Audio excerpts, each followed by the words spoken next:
Bom dia, moçada, tudo bem com vocês? Aqui quem vos fala é o professor Eugênio Bastos, canal Geogênio, democratizando o ensino da geografia. Moçada, vamos fortalecer o canal, se inscrevam no canal, dê aquele like, compartilhe o vídeo e ajude o professor Eugênio Bastos a democratizar o ensino da geografia. Moçada, no nosso encontro de hoje, eu irei falar sobre China, ameaça hegemonia dos Estados Unidos. Portanto, uma aula de cunho geopolítico, onde eu procuro mostrar a vocês alguns dados de grande importância e também aquilo que foi feito na China nos últimos 47 anos, que permitiu que esse país emergisse como uma das mais importantes potências econômicas e militares do planeta e ainda uma potência que ameaça a hegemonia dos Estados Unidos como maior potência econômica e também maior potência militar. Espero que vocês gostem do nosso encontro. Havendo qualquer dúvida, deixe a sua pergunta na parte dos comentários, que eu terei o máximo prazer de respondê-la. Então, nada melhor do que essa imagem do dragão chinês enfrentando a águia dos Estados Unidos, a águia norte-americana, no que será, ao longo do século XXI, uma disputa no campo geopolítico, no campo militar, entre duas grandes superpotências. E sendo assim, vamos procurar analisar o que permitiu que a China emergisse como uma grande potência econômica e militar. Então, no ano de 2025, teremos o aniversário, ou 47º aniversário, das reformas econômicas implantadas na China por Deng Xiaoping e Zhou Enlai, duas das maiores lideranças do Partido Comunista Chinês.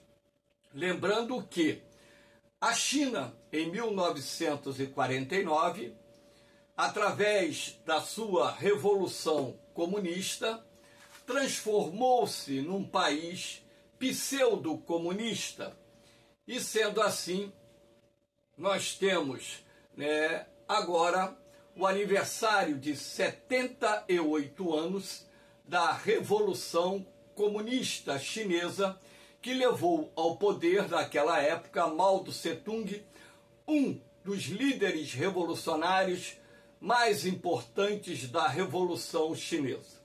E sendo assim, a China se transformou num país comunista e de lá para cá nós tivemos momentos em que a economia chinesa registrou alguns avanços e outros momentos em que o país sucumbiu a crises alimentares que inclusive ameaçaram a própria Revolução Comunista, como, por exemplo, ocorreu no início da década de 1960, razão pela qual levou o líder Mao Tse-tung a promover a Revolução Cultural em 1966, que isolou a China do restante do mundo. Então, como um país comunista, que a princípio procurou seguir o modelo da extinta União Soviética, todos os meios de produção foram estatizados, ou seja, passaram a pertencer ao Estado. As terras foram confiscadas, as empresas privadas foram confiscadas, então tudo passou a ser propriedade do Estado. E sendo assim, nos primeiros anos da Revolução Chinesa, os assessores procedentes da União Soviética ajudaram a estruturar a China pós-revolução e promover uma reforma agrária dentro do sentido em que os latifúndios foram tomados pelo poder central e a terra passou a ser coletiva. Então, a princípio, foram criadas cooperativas agrícolas, seguindo o modelo dos kolkhozes da União Soviética, e, posteriormente, em 1958, com um plano denominado o Grande Salto para a Frente, essas cooperativas agrícolas foram reunidas e deram origem às chamadas comunas populares. Então, a China, ela avançava, mas também ela enfrentava problemas de abastecimento alimentar, a fome rondava o país, a fome ceifava a vida de milhões de chineses em momentos de crises climáticas, e sendo assim, era preciso fazer algo para que o país pudesse, de fato, partir para o desenvolvimento econômico e solucionar os graves problemas existentes.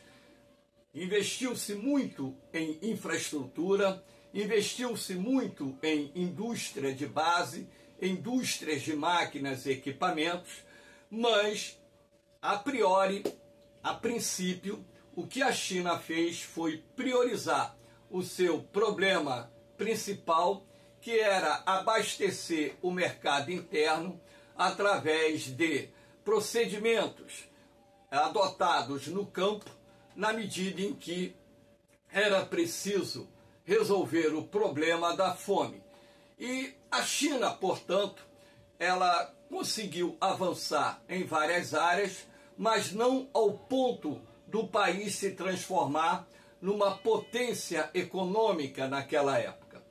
Então, no início da década de 1970, veio a morte do Mao Tse-tung, foi lançado um período denominado 4 modernizações, mas logo a seguir, com o governo do presidente Deng Xiaoping, a China inicia um amplo programa de reformas, reformas estas que foram de vital importância para que o país emergisse como uma das mais importantes nações do mundo.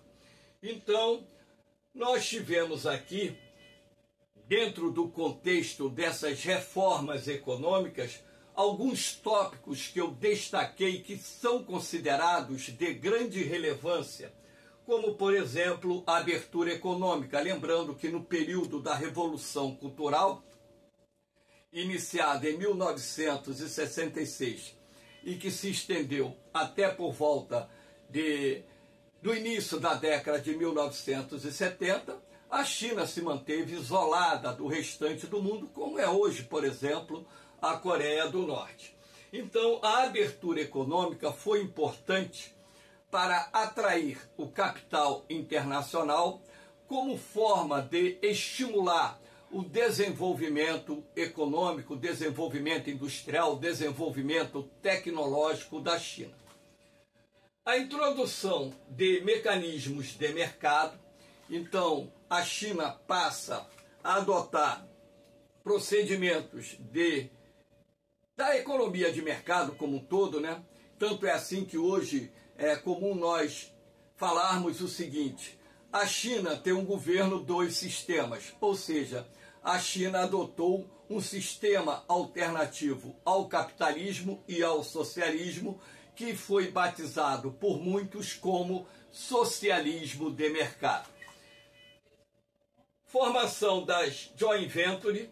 Joint venture é a associação de empresas. Então, empresas estatais chinesas se associaram a grandes empresas multinacionais, e isso foi muito importante para que a China atraísse o capital internacional, o que foi também importantíssimo para alavancar o desenvolvimento econômico e industrial do país. O fim das comunas populares, então, a China, o governo chinês, extingue as comunas populares e, a princípio, ele vai adotar uma reforma agrária baseada no contrato de responsabilidade familiar. A terra continua como propriedade do Estado, porém a mesma passa a ser arrendada aos camponeses por períodos de 15 anos renováveis, com a obrigação desses camponeses de vender 50% daquilo que produziam ao Estado pelo preço estipulado pelo Estado.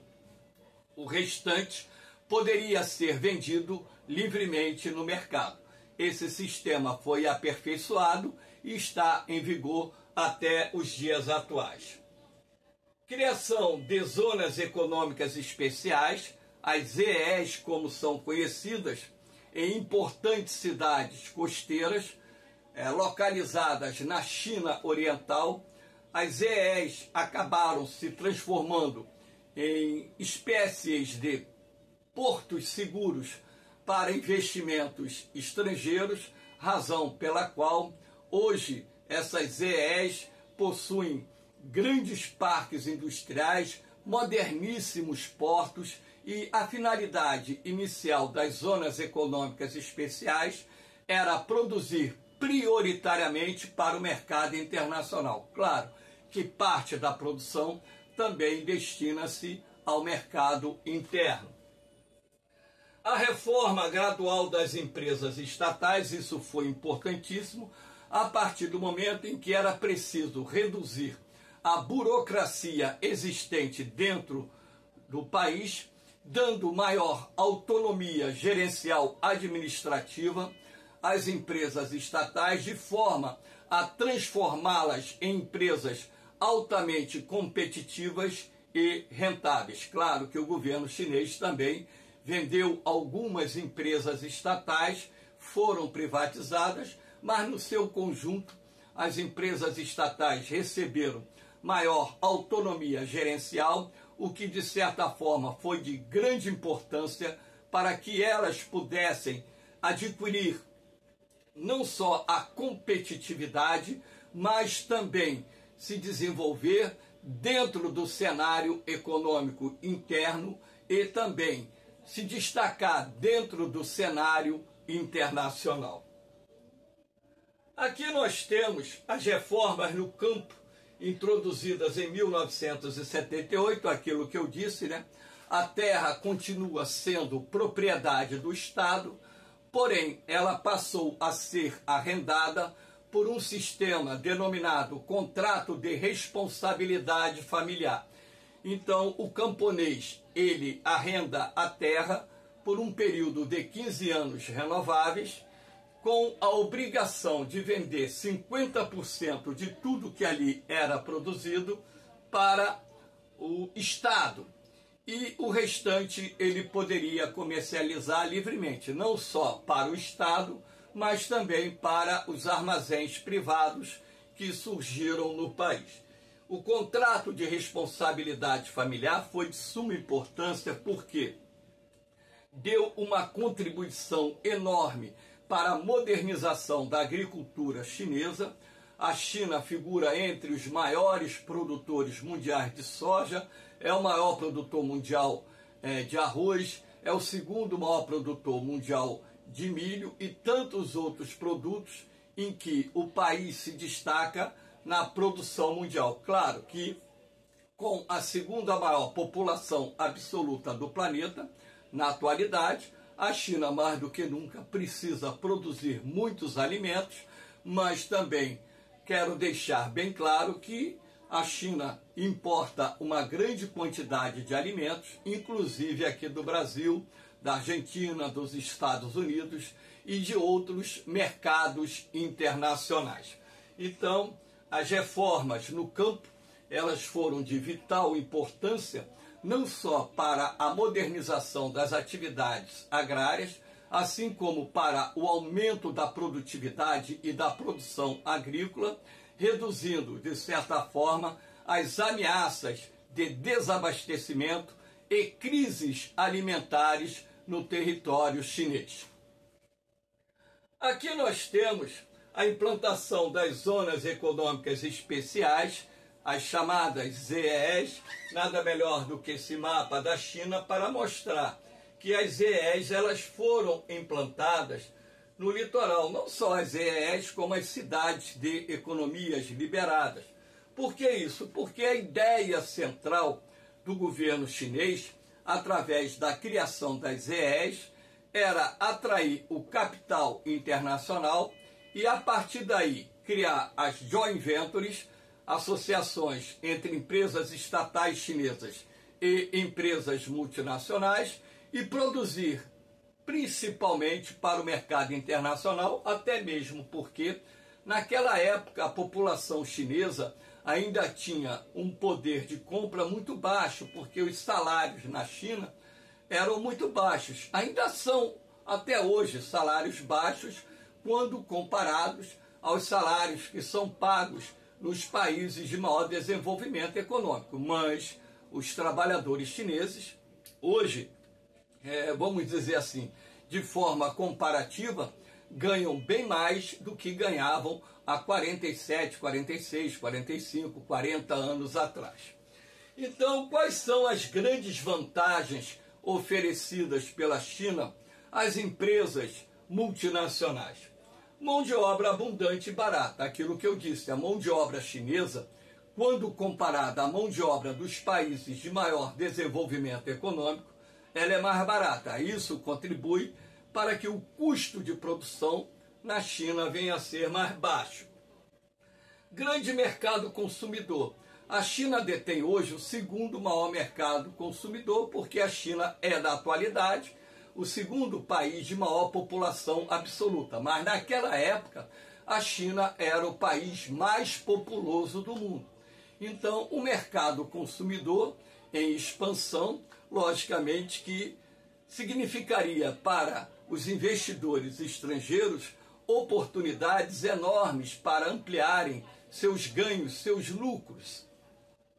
A implantação das zonas econômicas especiais, que foi de suma importância para o grande crescimento econômico da China, facilidades para a remessa de lucros ao exterior.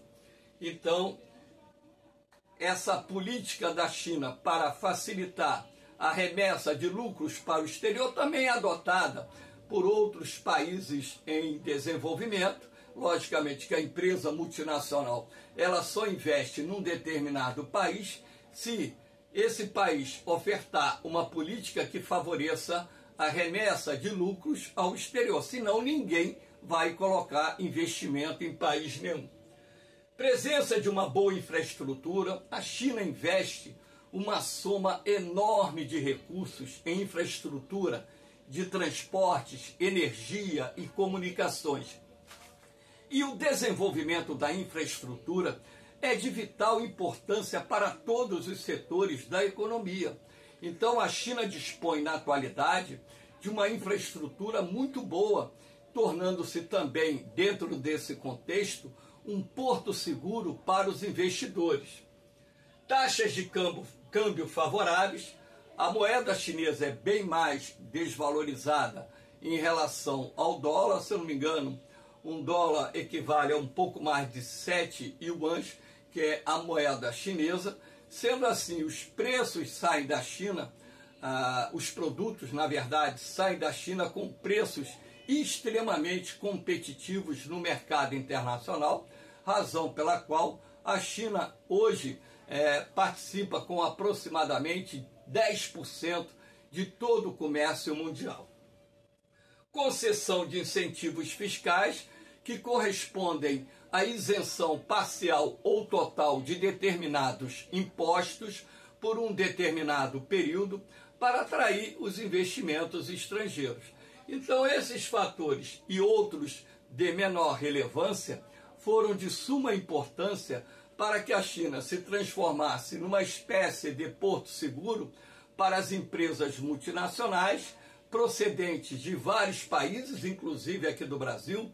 Existem centenas de empresas brasileiras hoje com filiais dentro da China, e sendo assim, esses fatores em conjunto foram de grande importância para que a economia chinesa registrasse nesses 47 anos de reformas, no acumulativo, a maior taxa de crescimento registrada no planeta quando comparada às taxas de crescimento dos demais países do mundo.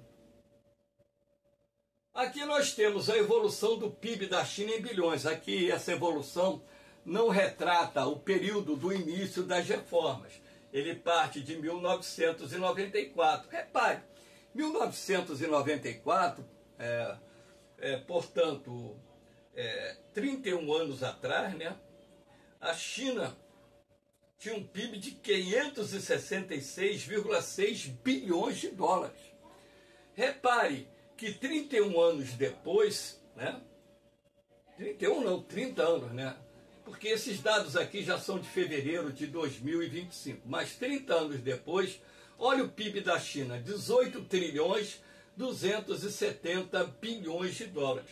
Então, na verdade, esse PIB chinês, nesse período de 30 anos, cresceu aproximadamente, quase, né, podemos assim dizer, né, se você colocar aqui, cresceu aproximadamente 30 vezes, uma taxa de crescimento sem igual em nenhum país do mundo, razão pela qual a China é hoje a segunda maior economia do mundo, ficando atrás só dos Estados Unidos, e em razão da taxa de crescimento do PIB da China está acima da taxa de expansão do PIB dos Estados Unidos, se projeta para os próximos anos que a economia da China deverá ultrapassar a economia norte-americana na década de 2030. Antigamente até se dizia que isso ocorreria na década de 2020, mas não ocorreu e não tem chance de ocorrer, a não ser que os Estados Unidos mergulhassem numa profunda recessão, o que certamente não ocorrerá, e a China mantivesse essa taxa de crescimento. No ano passado, a economia chinesa cresceu 5%, mas nos primeiros anos da reforma chinesa, podemos assim dizer, nos 20 primeiros anos pós início das reformas econômicas introduzidas na China, a taxa de crescimento anual do PIB chinês foi acima de 9%. Então, agora está uma taxa mais modesta, mas a gente pode considerar que essa taxa ainda é robusta, né? Está entre as maiores taxas de crescimento econômico do mundo. Aqui nós temos a balança comercial chinesa. Repare, em 2024, a China registrou um superávit comercial de aproximadamente 1 trilhão de dólares, enquanto que os Estados Unidos registraram um déficit comercial próximo a 800 bilhões de dólares. Então, isso quer dizer que, ora, a partir do momento que um país registra um volume de um superávit comercial tão grande como a China tem registrado, consequentemente, isso vai contribuindo para, vamos dizer, a composição das reservas internacionais, que a gente chama também de reservas cambiais, que são recursos importantes que podem ser e são investidos no desenvolvimento econômico da China.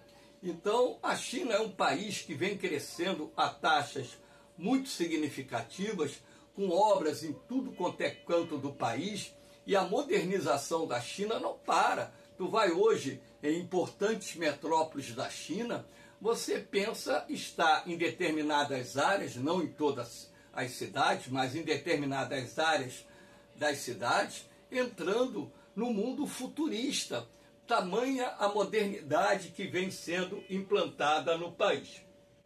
Aqui eu estou dizendo, ó, esse resultado foi impulsionado por um aumento de 7% das exportações, aquilo que eu digo, os produtos saem da China a preços extremamente competitivos, e a participação da China no comércio mundial de cerca de 10% em 2024.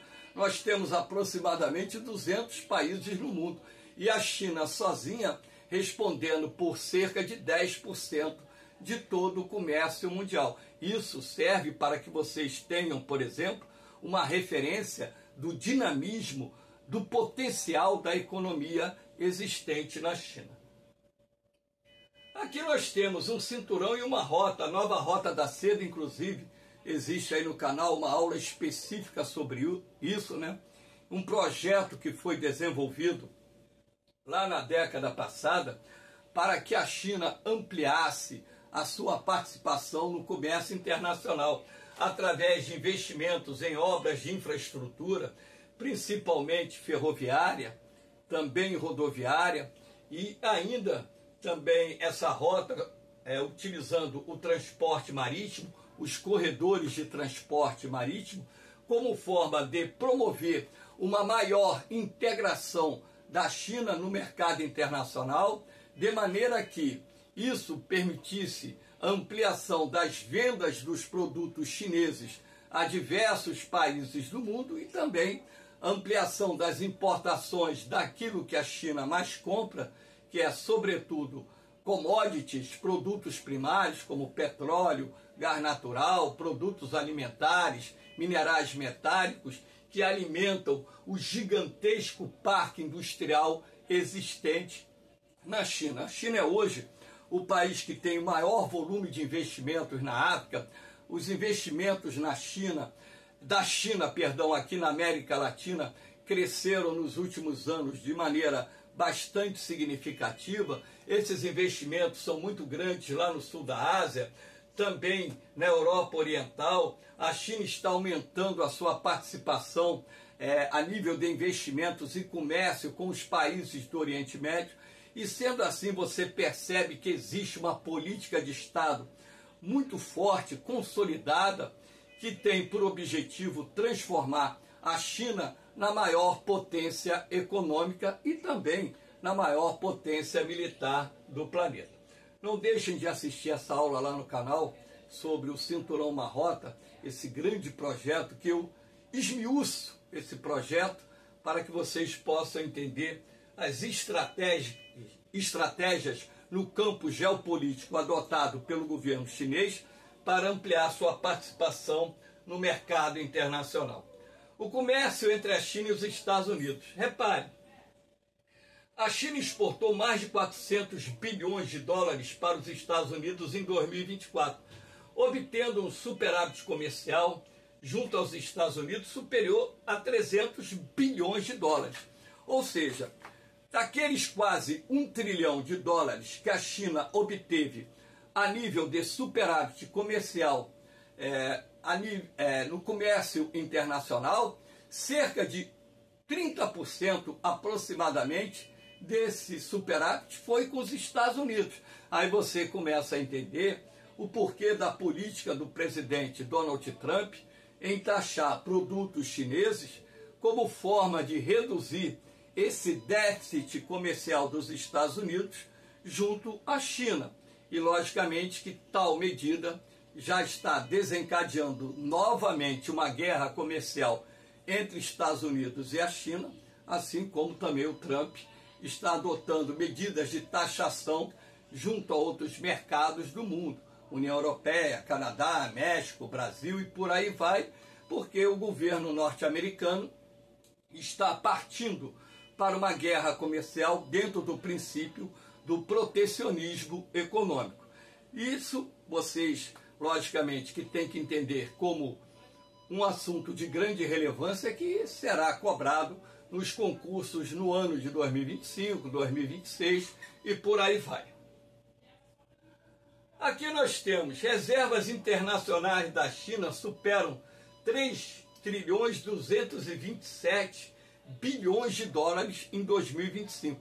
A China é o país que detém as maiores reservas internacionais do mundo. Para que vocês tenham ideia, em segundo lugar vem o Japão, com reservas de 1 trilhão 200 e poucos bilhões de dólares. Ou seja, as reservas internacionais da China são quase 3 vezes maior do que as reservas internacionais do segundo país colocado, que é o Japão. E logicamente que essas reservas internacionais, elas vêm se acumulando durante anos em função dos superávites comerciais que a China vem registrando, e dessa forma, né, o país eles têm, vamos dizer assim, um colchão financeiro muito consolidado, muito forte, que permite, inclusive, a China a passar por uma eventual turbulência dentro do cenário internacional no que diz respeito a crises econômicas que porventura venham ocorrer no mundo. Logicamente que o país vai sentir, vai. Toda a crise econômica, ainda mais para um país que hoje tem uma participação muito grande no cenário internacional, de certa forma, é prejudicial à economia, mas a China vai passar por esses momentos de turbulência econômica com ferimentos leves, até mesmo porque com um colchão desse de mais de 3 trilhões de dólares em reservas cambiais, a China, consequentemente, consegue, vamos dizer assim, superar crises com ferimentos leves, ou seja, com danos muito pequenos à sua economia. Aqui nós temos a comparação entre o poder bélico, porque a China não é uma ameaça única e exclusivamente à hegemonia econômica dos Estados Unidos. A China também é uma ameaça militar crescente aos Estados Unidos, está para se transformar na segunda maior potência militar do mundo. Então aqui eu coloquei algumas informações sobre o poder bélico dos dois países, né? O exército chinês conta com mais de 2 milhões de soldados, o americano com 1.395.000 soldados, né? Armas de artilharia, China 9.834, Estados Unidos 4.243, tanques de combate, China 5.400, Estados Unidos 6.612, submarinos, China 78, Estados Unidos 67, aviões de combate, China 1.199, Estados Unidos 1.914, aqui tem destroyer, China 50, Estados Unidos 92. Aqui você tem uma visão mais ampla do poder bélico das marinhas dos Estados Unidos e China. Porta-aviões, Estados Unidos operam 11, China 3. Navios de assalto anfíbio, Estados Unidos operam 33, China 11. Submarinos, 68, Estados Unidos, 72, China. Navios de superfície, repare, Estados Unidos 113, China 164. Navios de patrulha, Estados Unidos 10, China 127. Navios varredores, Estados Unidos 8, China 49. A Marinha, de acordo com esses dados, conta Estados Unidos 243 embarcações, China 426. Claro que são dados que não retratam a plena realidade. A Marinha dos Estados Unidos e da China é maior do que o que foi citado aqui em alguns quesitos que não estão aqui detalhados. Mas a China é o país que tem investido muito na ampliação da sua armada, inclusive construindo novos porta-aviões, e a China hoje já tem mais navios de superfície que os Estados Unidos, mais submarinos do que os Estados Unidos, mas os Estados Unidos levam uma vantagem no quesito porta-aviões, 11 contra 3. Os Estados Unidos também está construindo novos porta-aviões, mas o ritmo de expansão do poder naval da China é maior do que o ritmo de expansão do poder naval norte-americano. Inclusive, o presidente dos Estados Unidos, Donald Trump, fez uma citação sobre essa questão dos Estados Unidos terem perdido a hegemonia como país detentor da maior frota de guerra do mundo para a China. E isso já é uma realidade. Aqui não foi citado, mas os Estados Unidos têm aproximadamente 10 vezes mais ogivas nucleares do que a China e, consequentemente, os Estados Unidos ainda lideram no ranking mundial como a maior potência militar do planeta e também no ranking econômico como maior potência econômica do planeta. Todavia, essa hegemonia norte-americana está sendo ameaçada não só no campo econômico, assim como no plano militar, pelo rápido crescimento e ascensão da China como potência econômica e militar. Moçada, espero que vocês tenham gostado do nosso encontro. Dê aquele like, compartilhe o vídeo, se inscreva no canal e venha participar da família Geogênio. O canal Geogênio foi criado para democratizar o ensino da geografia. Não visa dinheiro, não visa monetização, está monetizado, mas não fiz nada que o YouTube pediu. Então eu não criei canal para ganhar dinheiro gravando aula. Para mim é vamos dizer, um passatempo, né? Apesar de continuar ativo no magistério, 44 anos, dou 57 tempos de aula por semana. Por isso que eu não gravo aula todo dia, né? Minha jornada é pesada, de segunda a sexta. Então eu só gravo nas férias e feriados, finais de semana também. E vou enriquecendo o canal com mais aulas, produzindo conteúdos, né? Para justamente auxiliar vocês a se prepararem para concursos. A única coisa que eu peço é que ajude um número maior de pessoas a terem acesso a essas aulas, para que também possam ter uma boa preparação e passar nos concursos. Essa aula foi gravada no dia 23 de março de 2025. No mais, moçada, uma boa semana para vocês, um beijão no coração de vocês, um forte abraço, fiquem com Deus, eu vou, mas eu volto, hein? Fui!